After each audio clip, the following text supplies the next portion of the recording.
परिचय। बच्चों, आज हम जैव प्रौद्योगिकी एवं उसके उपयोग के बारे में जानेंगे।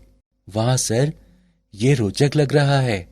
हाँ, इसलिए मुझे कौन बताएगा कि जैव प्रौद्योगिकी क्या है? आपने सही बताया रितु। क्या कोई मुझे बता सकता है कि जैव प्रौद्योगिकी का उपयोग किन प्रक्रियाओं के लिए किया जाता है? सर, ऐसी अनेक प्रक्रियाएं हैं जिनके लिए जैव प्रौद्योगिकी का उपयोग किया जाता है, जैसे कि रोगों की पहचान करने के लिए जीन स्थानांतरण आदि। बहुत अच्छे प्रतीक। आओ अब विस्तार से अध्ययन करें। इस पाठ में आप जैव प्रौद्योगिकी एवं उसके उपयोग के बारे में जानेंगे। उद्देश्य। इस पाठ के अंत में आप निम्न करने में सक्षम हो जाएंगे। कृषि में जैव प्रौद्योगिकी के उपयोगों की व्याख्या करना, चिकित्सा में जैव प्रौद्योगिकी के उपयोगों की व्याख्या करना, जीन चिकित्सा की व्याख्या करना, आणविक निदान का वर्णन करना, पारजीवी जंतुओं और उनके उपयोगों की व्याख्या करना और नैतिक मुद्दों की चर्चा करना।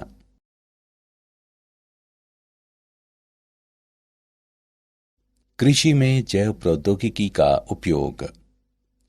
विशिष्ट उपयोगों हेतु किसी उत्पाद को बनाने या रूपांतरित करने, पौधों या जंतुओं में सुधार करने के लिए जीवाणु, वायरस, कवक, यीस्ट, जंतु कोशिका, पादप कोशिका आदि जैसे सजीव जीवों का उपयोग करने वाली प्रौद्योगिकी के रूप में जैव प्रौद्योगिकी को विस्तार से परिभाषित किया जाता है। कृषि में जैव प्रौद्योगिकी एक कारगर तरीका है जिसके द्वारा उन फसलों को तैयार किया जाता है जो हमारे बदलते वातावरण में बेहतर प्रदर्शन कर सकें। इनमें से कुछ पीड़क प्रतिरोधी, शाकनाशी प्रतिरोधी, सूखा प्रतिरोधी, लवण सहनशील, ऊष्मा प्रतिरोधी फसलों का विकास शामिल है। जब प्रयोगशाला में एक जीव के जीन को दूसरे जीव को सुधारने या परिवर्तित करने के लिए अभिप्राय पूर्वक स्थानांतरित किया जाता है तो आनुवंशिकता रूपांतरित जीव यानी जीएमओ का निर्माण होता है।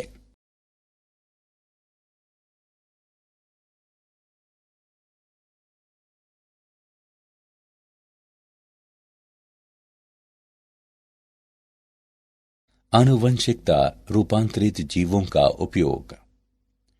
आनुवंशिकता रूपांतरित पौधे कई तरह से उपयोगी हो सकते हैं। कीट पीड़क प्रतिरोधी पौधों के कारण कम पीड़कनाशी का उपयोग करने की आवश्यकता होती है। आर्थिक रूप से अधिक अनुकूल क्योंकि पीड़कनाशी वायु, मृदा और जल में नहीं जाते हैं। फसल की अधिक पैदावार। आनुवंशिकता रूपांतरित फसलों को उन विटामिनों से भरपूर बनाया जा सकता है जिनकी कुछ प्रधान किस्मों में कमी हो सकती है।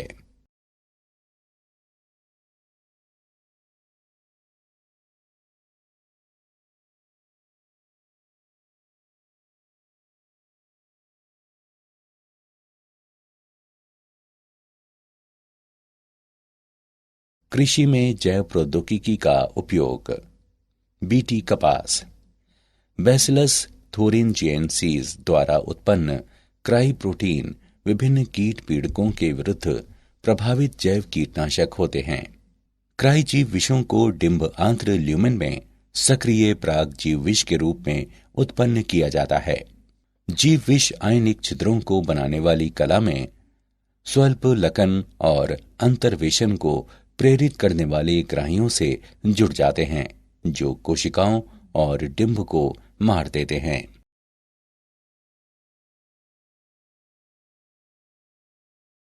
पीड़क प्रतिरोधी पौधा।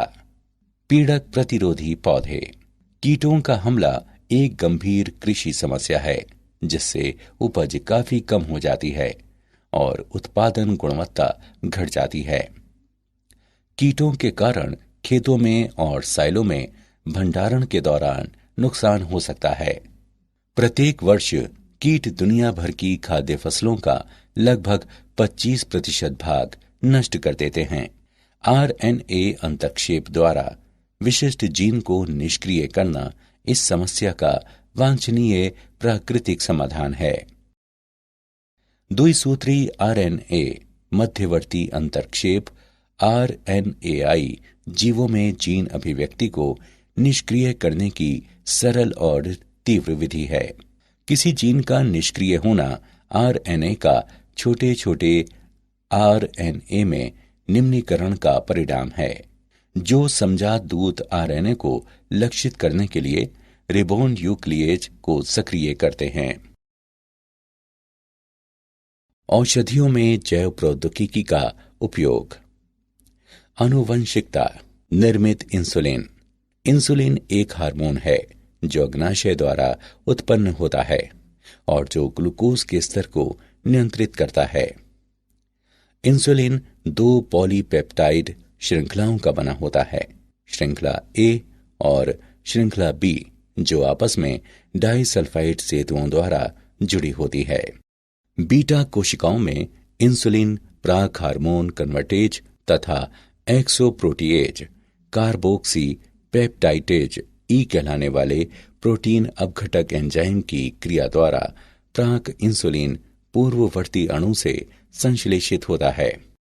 प्राक इंसुलिन के ये रूपांतरण अणु के केंद्रीय भाग अर्थात सी पेप्टाइड को प्राक इंसुलिन के सी और एन अंतस्थ सिरों से हटा देते हैं। शेष पॉलीपेप्टाइड पी और ए श्रृंखलाएं आपस में डाइसल्फाइड बंधों द्वारा जुड़ी होती हैं। परिपक्व इंसुलिन में सी पेप्टाइड उपस्थित नहीं होता है। जीन चिकित्सा। आनुवंशिक दोषों को सही करने के क्रम में अनुपस्थित या दोषपूर्ण जीन की जगह कोशिकाओं में सामान्य जीनों को प्रवेश कराना जीन चिकित्सा कहलाती है। एक कोशिका के जीनोम में नया जीन प्राप्त करने के लिए इसे संवाहक कहलाने वाले एक अणु में किया जाना चाहिए। वर्तमान में उपयोग किए जा रहे सबसे सामान्य संवाहक विषाणु हैं, जो प्राकृतिक रूप से आक्रमणकारी कोशिकाएं हैं और अपने आनुवंशिक पदार्थ को कोशिका के जीनोम में प्रवेश कराती हैं। एक संवाहक के रूप में विषाणु का उपयोग करने के लिए विषाणु के जीनों को हटाकर कोशिका के लिए निर्धारित नए जीन को प्रतिस्थापित किया जाता है। जब विषाणु कोशिका पर हमला करेगा तो ये अपने आनुवंशिक पदार्थ प्रवेश कराएगा। एक सफल स्थानांतरण के परिणाम स्वरूप लक्षित कोशिका में अब नया जीन होगा, जो दोषपूर्ण जीन द्वारा उत्पन्न समस्या को सही करेगा। विषाणु जिनका संवाहकों के रूप में उपयोग किया जा सकता है उनमें शामिल हैं रेट्रोवायरस जैसे HIV, एडिनोवायरस, एडिनो संबंध वायरस और सरल परिसप्र विषाणु।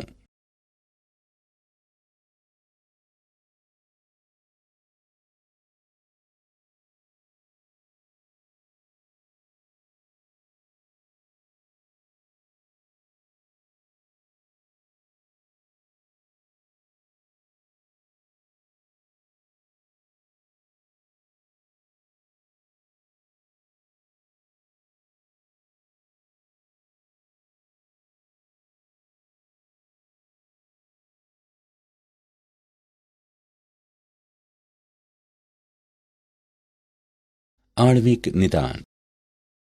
किसी ऊतक या तरल में प्रोटीन, DNA, RNA जैसे अणुओं के अध्ययन द्वारा रोगों की पहचान करने की प्रक्रिया आणविक निदान कहलाती है।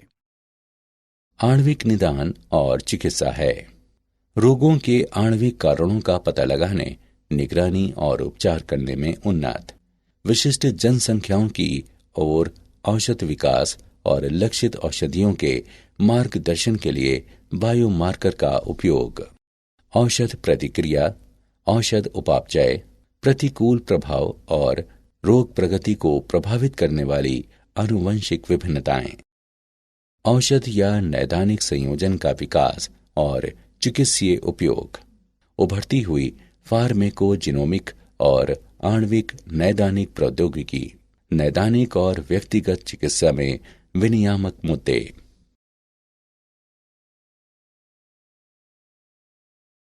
पारजीवी जंतु, ट्रांसजेनिक एनिमल्स, जंतु जिनकी आनुवंशिक विशेषताओं को एक रूपांतरित जीन द्वारा या आनुवंशिक प्रौद्योगिकी की तकनीक का उपयोग करके दूसरे जीव से प्राप्त जीन के अंतर्वेशन द्वारा बदल दिया गया है, पारजीवी जंतु कहलाते हैं।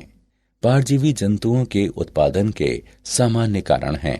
कुछ पारजीवी जंतुओं का विशिष्ट आर्थिक लक्षणों के लिए उत्पादन किया जाता है। उदाहरण के लिए, पारजीवी पशुओं को विशिष्ट मानव प्रोटीन युक्त दूध उत्पन्न करने के लिए बनाया गया था, जो मानव वातस्फीति के उपचार में सहायता करती है। उदाहरण के लिए, हार्वर्ड वैज्ञानिकों को ऑनकोमाउस या हार्वर्ड माउस कहलाने वाले आनुवंशिकता निर्मित चूहा बनाने में प्रमुख वैज्ञानिक सफलता मिली, जिसमें विभिन्न मानव कैंसरों के विकास को बढ़ावा देने वाला जीन है।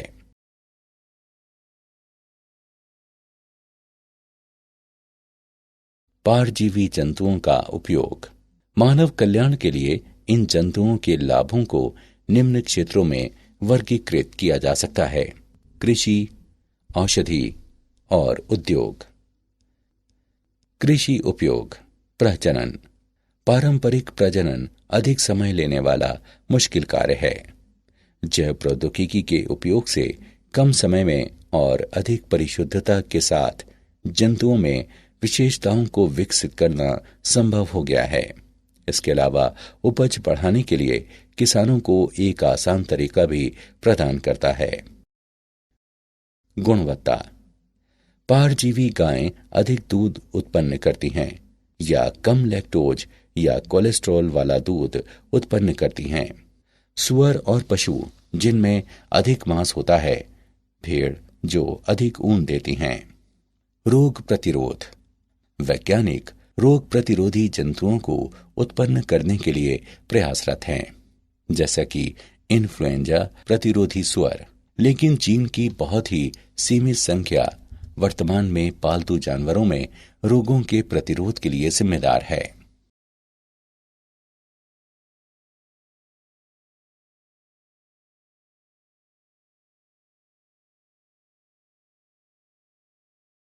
चिकित्सा उपयोग।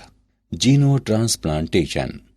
पारजीवी स्वर प्रत्यारोपण अंगों की कमी को पूरा कर सकते हैं। पोषण संपूरक और औषधियां। इंसुलिन, वृद्धि हार्मोन और रुधिर स्कंदन रोधी कारकों को पारजीवी गाय, भेड़ या बकरी के दूध से शीघ्र ही प्राप्त किया जा सकता है या पहले से ही प्राप्त किया जा चुका है। मानव जीन चिकित्सा। मानव जीन चिकित्सा में जीन की दोषपूर्ण प्रतिलिपियों वाले व्यक्ति के जीनोम से जीन की सामान्य प्रतिलिपि जोड़ना शामिल है। 5000 नामित आनुवंशिक रोगों के उपचार की संभावना बहुत अधिक है और पारजीवी जंतु एक महत्वपूर्ण भूमिका निभा सकते हैं। औद्योगिक उपयोग। सन 2001 में कनाडा में नेक्सिया जैव प्रौद्योगिकी के 2 वैज्ञानिकों ने दूध पिलाने वाली बकरियों की कोशिकाओं में स्पाइडर जीन को आपस में जोड़ दिया। बकरियों ने अपने दूध के साथ रेशम निर्माण आरंभ कर दिया और बाल्टी में अपने शरीर से महीन रेशम के सूत्रों को स्रावित किया। दूध से पॉलीमर सूत्रों को निकालकर और उनको धागों में बुनकर वैज्ञानिक एक हल्का, कठोर, लचीला पदार्थ बना सकते हैं, जिसका उपयोग सैन्य वर्दी, चिकित्सा में सूक्ष्म सीवन और टेनिस रैकेट के तार जैसे अनुप्रयोगों में उपयोग किया जा सकता है।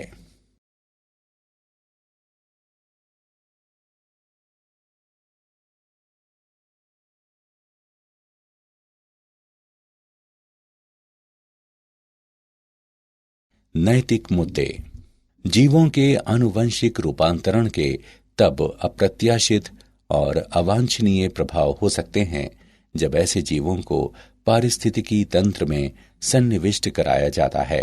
जन सेवाओं के लिए ऐसे जीवों के रूपांतरण और उपयोग से अनुमत एकस्व की समस्याएं भी उत्पन्न हुई हैं। इसलिए भारत सरकार ने संगठन स्थापित किए हैं जो आनुवंशिक रूपांतरण की वैधानिकता और जनसेवा के लिए आनुवंशिकता रूपांतरित जीवों के सन्निवेश की सुरक्षा के बारे में निर्णय लेने के लिए अधिकृत हैं। ऐसा ही एक संगठन आनुवंशिक अभियांत्रिकी संतुति समिति यानी GEAC है। सन 2001 और 2002 में भारत में 93 मिलियन टन चावल का उत्पादन हुआ और 2011 और 2012 तक सरकार का लक्ष्य 129 मिलियन टन चावल उत्पादन का है। बायोपायरेसी। बायोपायरेसी प्राकृतिक रूप से पाई जाने वाली जैव रासायनिक या आनुवंशिक सामग्री का व्यावसायिक रूप से उपयोग करने की कार्यप्रणाली है, विशेषकर एकस्व प्राप्त करके जो उस समुदाय जिससे ये उत्पन्न हुई है उसको उचित मुआवजे का भुगतान करने में विफल रहने पर भविष्य में इसके उपयोग को प्रतिबंधित करती है। भारत में उगने वाला बासमती चावल अपने विशिष्ट स्वाद और सुगंध के लिए मशहूर है, लेकिन एक अमेरिकी कंपनी ने अमेरिकन एकस्व व ट्रेडमार्क कार्यालय द्वारा एकस्व अधिकार प्राप्त कर लिया था। इस कंपनी ने भारतीय किस्मों को अर्ध बौनी किस्मों से संकरण कराकर बासमती की नई किस्म विकसित की। क्या आप जानते हैं, अमेरिकी शोधकर्ताओं ने एक प्रणाली विकसित की है जिसमें नीले प्रकाश को सक्रिय करके किसी भी वांछित जीन को प्राप्त किया जा सकता है तथा टर्न ऑन या टर्न ऑफ कर सकते हैं, जो जैव प्रौद्योगिकी और चिकित्सा में अनुसंधान के लिए हो सकते हैं। यह पहली बार है जब डीएनए के विशिष्ट खंडों को टर्न ऑन या टर्न ऑफ किया गया है। उन्होंने अमेरिकन केमिकल सोसाइटी के जर्नल में प्रकाशित अपने शोध पत्रों में प्रकाश की तीव्रता का उपयोग करके जीन अभिव्यक्ति के स्तर को अनुकूल बनाने के बारे में जानकारी भी दी है। सारांश। आइए हमने जो कुछ सीखा है उसे संक्षेप में दोहराएं। विशिष्ट उपयोगों हेतु किसी उत्पाद को बनाने या रूपांतरित करने, पौधों या जंतुओं में सुधार करने के लिए जीवाणु, वायरस, कवक, यीस्ट, जंतु कोशिका, पादप कोशिका आदि जैसे सजीव जीवों का उपयोग करने वाली प्रौद्योगिकी के रूप में जैव प्रौद्योगिकी को विस्तार से परिभाषित किया जाता है। RNA अंतर्क्षेप द्वारा विशिष्ट जीन को निष्क्रिय करना कीट हमले की समस्या का वांछनीय प्राकृतिक समाधान है। आनुवंशिक दोषों को सही करने के क्रम में अनुपस्थित या दोषपूर्ण जीन की जगह कोशिकाओं में सामान्य जीनों को प्रवेश कराना जीन चिकित्सा कहलाती है। किसी ऊतक या तरल में प्रोटीन, DNA, RNA जैसे अणुओं के अध्ययन द्वारा रोगों की पहचान करने की प्रक्रिया आणविक निदान कहलाती है।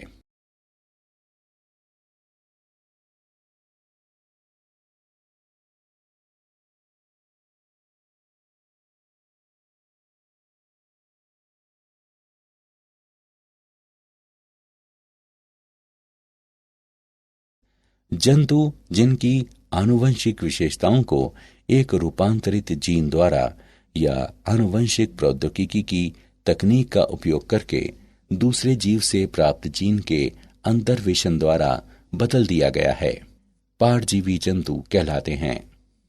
भारत सरकार ने संगठन स्थापित किए हैं जो आनुवंशिक रूपांतरण की वैधानिकता और जन सेवा के लिए आनुवंशिकता रूपांतरित जीवों के सन्निवेश की सुरक्षा के बारे में निर्णय लेने के लिए अधिकृत हैं। बायोपायरेसी प्राकृतिक रूप से पाई जाने वाली जैव रासायनिक या आनुवंशिक सामग्री का व्यावसायिक रूप से उपयोग करने की कार्यप्रणाली है, विशेषकर एकस्व प्राप्त करके जो उस समुदाय जिससे ये उत्पन्न हुई है उसको उचित मुआवजे का भुगतान करने में विफल रहने पर भविष्य में इसके उपयोग को प्रतिबंधित करती है।